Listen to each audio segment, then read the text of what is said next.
Okay, so one of my projects is to replace the post out front that has the house number on it. So we bought this post and I painted it white, you know, it's treated lumber. And now I was going to put the numbers on there. So I'm kind of old school. So, you know, I have my squares, you know, I got a bevel square, got a straight square. It's my old apprentice schools tools from the shipyard. Anyway, so I was going to get out there and get my pencil or pen or marker or whatever and write all over my newly painted post. And then I got this idea, and let me show you what I did. So in case you didn't know, pencil marks are terrible if you use it before you paint.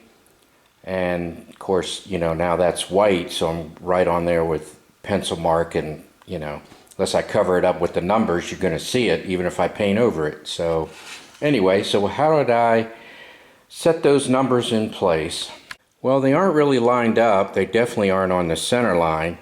And so it's not like I could just draw a line down the middle and go for it.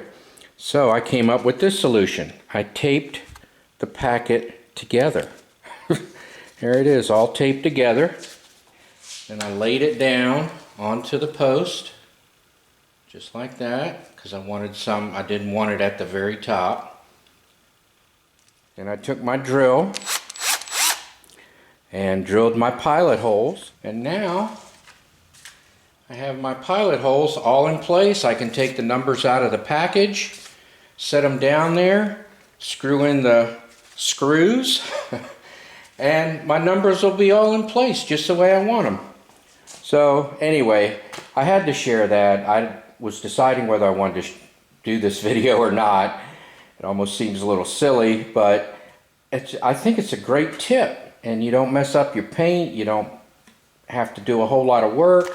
Just tape the numbers together, lay them down, drill your pilot holes.